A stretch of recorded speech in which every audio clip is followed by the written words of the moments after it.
Tonight, race towards a ceasefire, the conflict in Israel at a breaking point, and the commission to investigate the January 6th violence breaching the halls of Congress heads to the Senate. What about all the riots that have led up throughout the summer, the unrest from BLM, Antifa, and others? Plus, new jobless numbers hit a pandemic low again.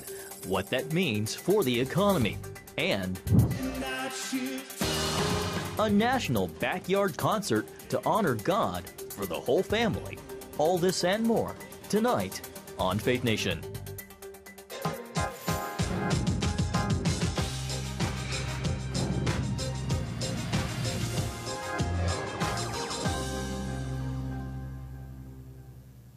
A pause in fighting in the Middle East. Welcome to Faith Nation. I'm Tara Mergener. Good evening. I'm John Jessup. Tonight, a unilateral ceasefire in the Middle East. Prime Minister Benjamin Netanyahu's security cabinet approving the halt in fighting. The truce comes 11 days after airstrikes, rocket attacks, and escalating violence between Israel and Palestinians in Gaza, as President Biden walks a tightrope being hit with criticism from both sides. CBN News White House correspondent Eric Phillips has more. Eric?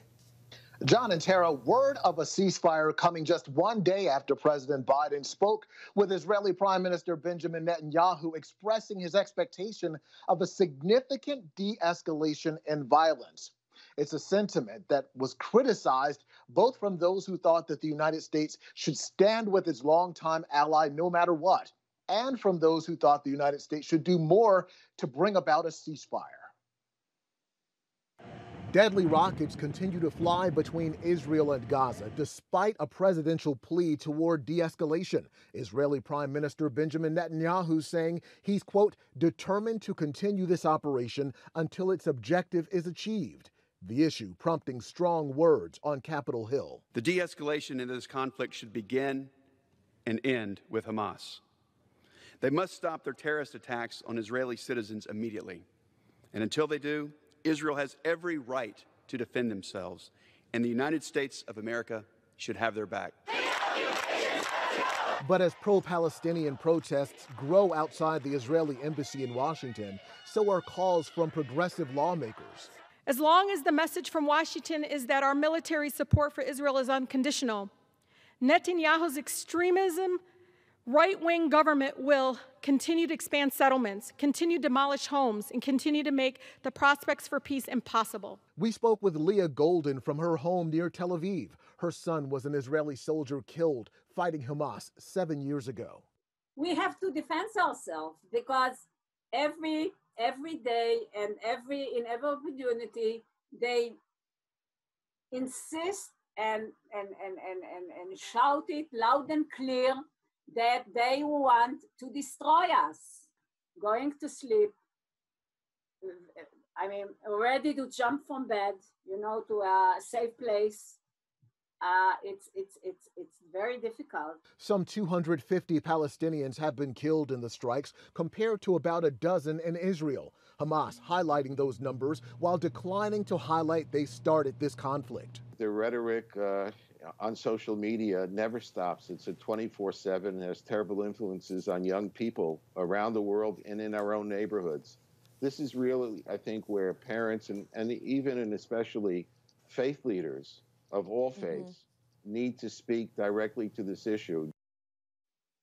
According to reports, Senator Bernie Sanders is working to introduce a resolution disapproving the U.S. sale of hundreds of millions of dollars in arms to Israel, a major move by progressives that is sure to divide an already divided Congress even more. John and Tara. Well, here with us now is North Carolina Congressman Ted Budd. Congressman Budd, thank you so much for joining us. I know you've called on the U.S. to stand shoulder to shoulder with Israel, and particularly your House colleagues to have its back. Congressman Budd, what prompted that call?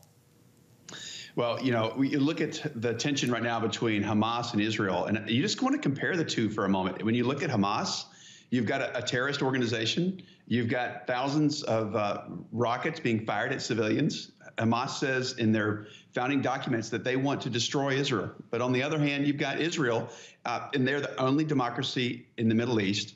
They're our longtime friend and ally, and they're a force for stability in the region. This really isn't hard, and I just know that the United States needs to stand shoulder to shoulder with Israel. Congressman Budd, the White House, like you and your fellow Republicans, has said Israel has a right to defend itself. Why does that seem to be in question among some of the president's own in his party? Yeah, there's a lot. When you look at the squad in the House and how much power and influence they have over the Democrat Party right now, it just seems that otherwise the Democrats of old that may have supported Israel, it seems they're really kowtowing to the radical progressive left, who's is at least standing by for the destruction of Israel. We cannot have that, and we have to stand by our ally. They're our great friend in the region. And again, they're a force for stability. What we need Biden to do, we need him to stop pressuring Israel and leaking Biden-Netanyahu phone calls. And they need to also stop the narrative that leads to an equivalence between Hamas and Israel. They're not equivalent. One's a terrorist organization, one's a country. And we realize that the situation will end when Hamas stops firing rockets at civilians. Congressman, you alluded to this after releasing a pretty even-handed statement earlier this week detailing President Biden's phone call with Prime Minister Benjamin Netanyahu. Reports indicated the two actually had a much tougher conversation than that readout portrayed. I'd like to get you to weigh in on what your thoughts about this intentional leak by the White House.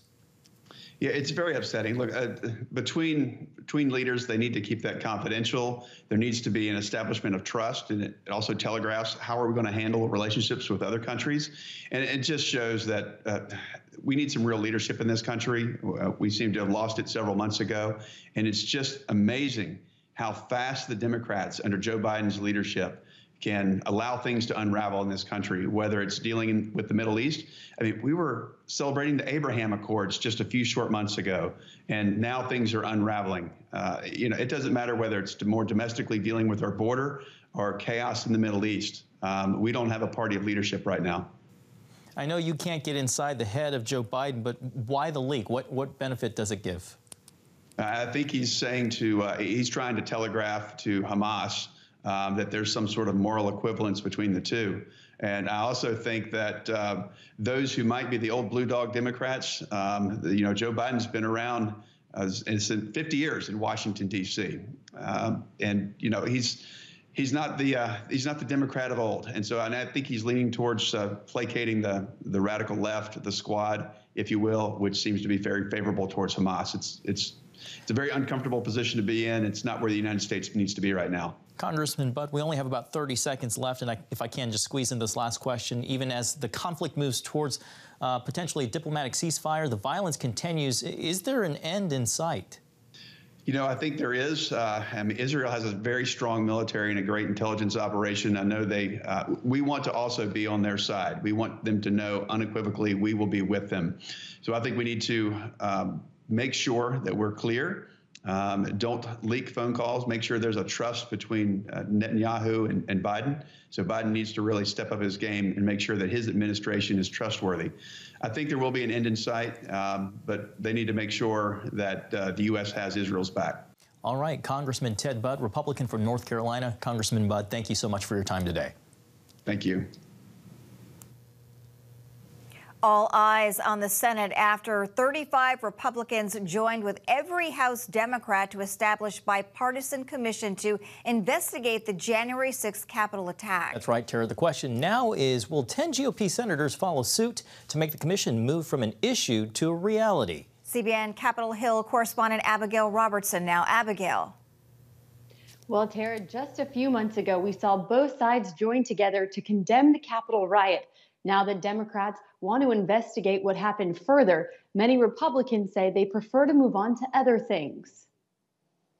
You'll have to ask them what they're afraid of. The current legislation would create an evenly split 9/11-style commission to look into what happened and make recommendations on Capitol security. I asked my colleagues to consider the fact that this commission is built to work, and it will be depoliticized, and it will get the results we need. Although Republican Congressman John Katko negotiated concessions for his party, its future is unsure, with both the House and Senate minority leaders encouraging members to oppose it. It's not at all clear what new facts or additional investigation yet another commission could actually lay on top of existing efforts by law enforcement and Congress. Democrats like Congressman Tim Ryan strongly disagree. We need two political parties in this country that are both living in reality, and you ain't one of them. Calling GOP opposition a slap in the face to law enforcement across the country. We have people scaling the Capitol, hitting the Capitol Police with lead pipes across the head,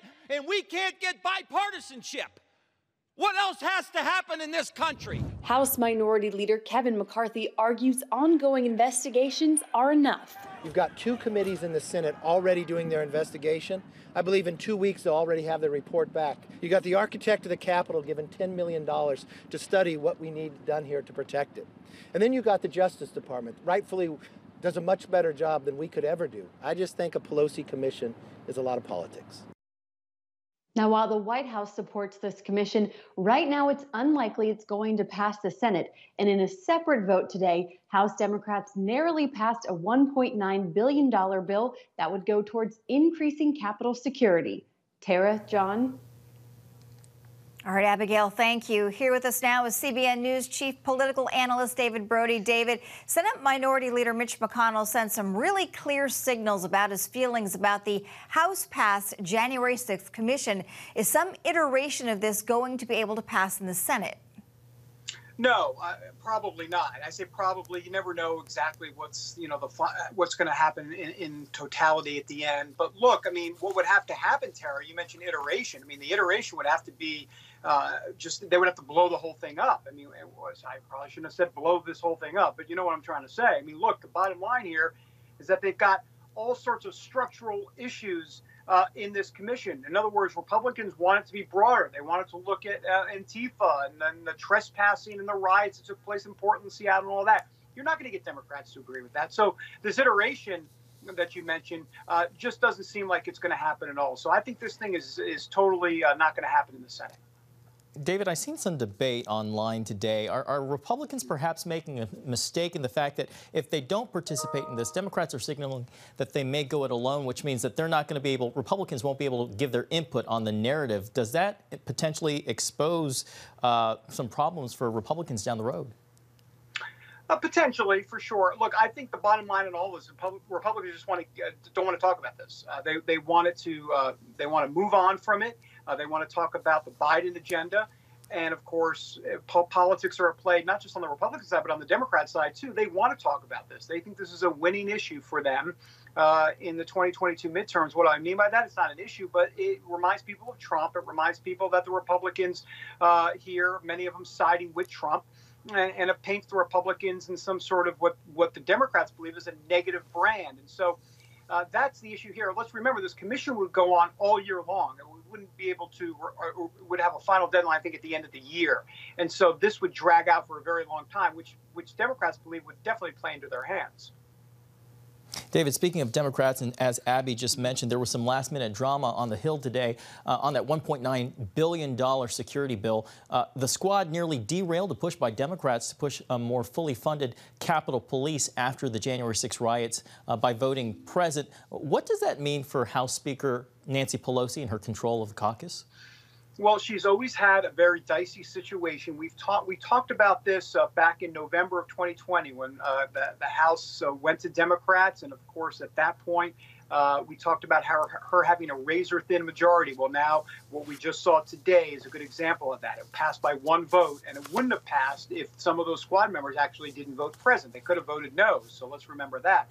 So this has been Nancy Pelosi's concern all along, that she was going to have to deal with this wing of the party. The good news for Democrats is that Nancy Pelosi is a skilled, not just negotiator, but she's a skilled leader when it comes to wrangling the caucus and everybody marching relatively in lockstep. Even because think about it, even though they were against it, the squad was, they still voted present, which is a victory. Okay, David, President Biden's commission looking into Supreme Court reform quickly. Could Democrats ignore the Biden commission and go ahead and push forward a bill to pack the Supreme Court? Sure, they can do that. It's not going to go anywhere. They can do it. They're going to need 60 votes, and they're not going to get 60 votes unless they change the legislative filibuster. And of course, if that's the case, then the floodgates open for H.R. 1, and we can go down the list. All right, David, we are out of time. CBN's David Brody, thanks so much. You bet. All right, coming up, what the new jobless numbers mean for the economy as the U.S. turns the corner in the pandemic.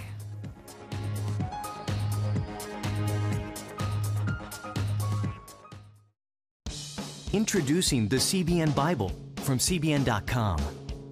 Now, an easier way to study the Bible and grow in your faith. Highlight your favorite verse. Read separate versions at a glance. Click and read a commentary. Or cross-reference your favorite verse using the Strong's Concordance. All the right tools to study the Bible, all in one place. The CBN Bible, available at cbn.com/Bible or the iTunes App Store. This is CBN News Watch. Thanks for joining us. Watch breaking news, exclusive stories and programs, credible news reporting. We show you what's happening in the world and how you can pray about it. This is CBN News Watch, because truth matters. Weekdays at 5 on the CBN News Channel. Woohoo! Hi, Superbook fans. Here's something else you'll love. It's the new Superbook Bible app. It's packed with games, activities, and Superbook episodes that you can watch for free. Oh, no! There's trivia, a fun daily devotional, and answers to your Bible questions. Plus, an easy-to-understand Bible the whole family will enjoy. You can even create your own Superbook character. Ta-da! Whoa! Millsburg Falls man coming. Sorry, pardon me. Sorry, excuse me. Ouch! Are you getting this? Earn super points to win daily prizes, too. And so much more! Time to get back to my adventures. See you soon! It's the new Superbook Bible app. Free downloads on iTunes, Google Play, and Amazon.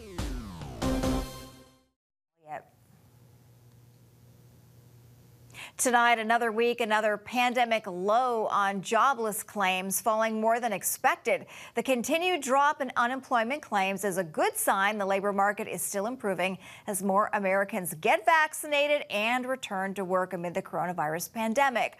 First-time jobless claims fell to 444,000 last week, according to the Labor Department. Below filings, analysts expected to hit by some 450,000. Even amid the hopeful economic growth, though, there are still 8.2 million fewer jobs than there were before COVID-19 hit in February of 2020. All right, joining us now, Mark Hamrick, Washington Bureau Chief and Senior Economic Analyst at Bankrate. Mark, welcome back. Hello, Tara and John. What is behind this new jobless low, and how long do you see this strengthening the job market staying on the upward swing? Sure. Well, it's the reopening of the economy. It's businesses opening to full indoor dining. It's Americans getting on airplanes and all those other things. And so as we see the mask mandates essentially going away, went to my gym this week, didn't have to wear a mask inside. That was a strange feeling, but a good one.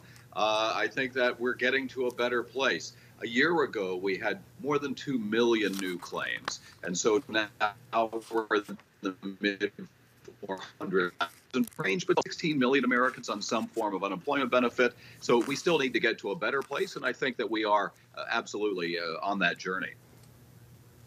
Mark, I saw you tweeted about being in the gym, spending more time in the gym today, which also meant that you had more chocolates. Moving, though, to the debate over inflation. Mark, a lot of people pointing to price increases in everything from used cars to lumber to groceries. Is what we're seeing short-term or transitory inflation? Is it long-term inflation, or is it wait and see? Well, first of all, guilty as charged on the chocolate. Back to the gym soon. But the transitory question, in other words, whether inflation will be short-lived and essentially as expected, is the question the Federal Reserve is debating and wrestling with right now. And the real answer is we don't know. The Fed believes that this will be the case because if you think about all the shortages that we're having in the economy, some we experienced a year ago have resolved themselves. But I do think that this is a top risk for us to monitor in the economy. And make no mistake about it right now, John, inflation is here. But whether it gets worse, whether it sticks around and is sort of like an unwanted guest that will not leave, that's just something we're going to have to monitor. Well, Mark, millions of people were concerned as they held their money tight during the pandemic. How much do you worry about the potential for a recession with increased consumer confidence and greater purchasing power as we start to reopen this economy? Well, been there, done that on the recession piece. If anything, this year, growth is set to be the strongest since the early 1980s. And right now, the expectation is that we'll see growth in the current quarter at an annualized pace of 8%. That's 4 times the usual amount. So, yeah, at some point, we're going to have to worry about the economy slowing down or not being able to keep this breakneck pace. But we are just digging out of a hole at sort of like a rocket ship. And, you know, we've had a lot of federal spending to get us here, but also Americans are behind this to the degree that, you know, we all want to get back to doing the kinds of things we previously took for granted, as long as it's safe. And those are all judgments that everyone is going to have to make. At Bankrate, we want people to try to hold on to some of their money, save it for a rainy day, because those rainy days will, once again, present themselves down the road. No doubt about it. Bankrate's Mark Hamrick, thanks so much for being with us today. Thanks, Mark. Thank you. Well, a pandemic within a pandemic. The Biden administration's two-front war aiming to eclipse the coronavirus and stop the rise in violence and hate crimes at the same time. When I came to Regent University, it's like the world opened up. I felt like I needed to advance my career and go back to school. Regent was a perfect fit for me. The Regent professors are world class. You are equipped. The focus of the faculty is on each individual student, whether it's online or in person. You become a part of Regent's family. You carry with you not just the content and the knowledge, but the confidence to understand that we can be significant in the world. Regent University. Follow your path. Nigerian Christians in Iran are routinely arrested. Happily, Christians continue to suffer. In times of trial and affliction, you need to know the truth. One of the fastest growing Christian populations in the world. Join Wendy Griffith and George Thomas for Christian World News. Young people are the ones who are open to the gospel. Powerful stories of suffering and hope that affect all Christians. Saturday night at 6 on the CBN News Channel. Get Protect Your Sleep and discover how to improve the quality of your life. A free DVD or booklet from the Christian Broadcasting Network. If you're not a great sleeper, you can do things to make yourself a great sleeper. If you're already a pretty good sleeper, you can enhance your sleep and be even better. 5 leading experts help remove the obstacles between you and restorative sleep. When you don't get a restful night's sleep, you wake up with an accumulation of stress. Call 1-800-700-7000 or go to cbn.com to get your free DVD or booklet today. Everything you do better with a good night's sleep. You'll discover how food affects your sleep, how to put insomnia to rest, explore effective remedies for sleep apnea, and much more in Protect Your Sleep. Wake up to your best life and get Protect Your Sleep today. Call 1-800-700-7000 or go to cbn.com to get your free DVD or booklet. The COVID-19 Hate Crimes Act that passed the House of Representatives on Tuesday was signed by President Biden today. The bill addresses the increase in violent crimes against Asian Americans since the start of the pandemic. And I believe with every fiber of my being that there are simple core values and beliefs that should bring us together as Americans. One of them is standing together against hate, against racism. The legislation instructs the Department of Justice to expedite the review of hate crimes related to COVID-19 and make reporting crimes more accessible. President Biden pledged to sign the legislation last month, saying it puts our nation one step closer to achieving justice and equality. Well, on the other end of Washington, House Democrats are considering gun control measures aimed at preventing mass shootings. The legislation unveiled Wednesday by 8 House Democrats would close gun loopholes by regulating concealable assault rifles and requiring so-called ghost guns to come with serial numbers. Today, in a hearing on gun violence, Republicans targeted those measures. This hearing today and the numerous bills introduced by our Democrat colleagues make clear that they want to disarm law-abiding American citizens by depriving them of their constitutional rights. And none of these bills would have actually prevented any recent mass shooting. The new legislation comes in the wake of a string of mass shootings this year, fueling calls for gun reform. 8 people were killed in Atlanta and 10 died about a week later in Boulder, Colorado. All right, when we come back, fun and music and fellowship for the whole family, all while honoring God. And all this in the backyard this weekend. Christians around the world are standing with the Israelis. But why? In CBN's free magazine, Friends of Israel, you'll discover why Christians are supporting the Jewish state, how Israel is fulfilling prophecy as a light to the nations, and ways you can pray for the people of Israel. Israel needs the support of friends like you. Call now or go to cbn.com to get your free copy of Friends of Israel. Heavenly Father, we do thank you for the work of your Spirit, Lord God, with this movement of getting the Bible, yes, Lord, into public schools.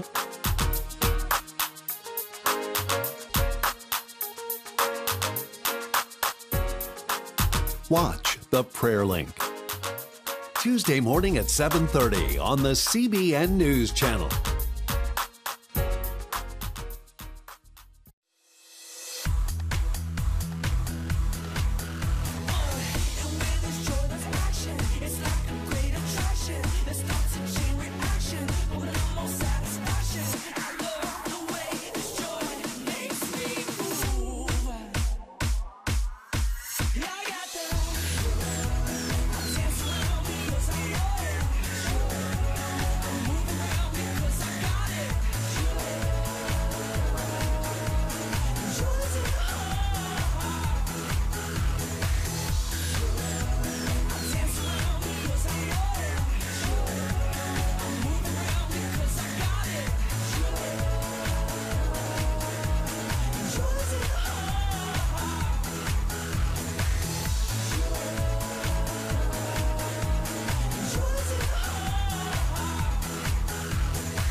All right, pitch a tent, build a fort, light a fire as you tune in to Trail Life's USA's National Backyard Concert. Sounds like a lot of fun. The concert will feature double Grammy Award-winning artists for King and Country and other special guests, all while encouraging young men to live lives that honor God. It's an event where you can get the whole family together and enjoy an evening of music, fun, teaching, and nationwide fellowship with other believers around the country. You can watch Trail Life USA's Backyard Concert this Friday, May 21st at 9 p.m. Eastern on the CBN News Channel or any of our digital platforms. I think we should build a tent or pitch a tent in our backyard here. How about some s'mores? Oh, all for it. All right, that's going to do it for Faith Nation today. Have a great night.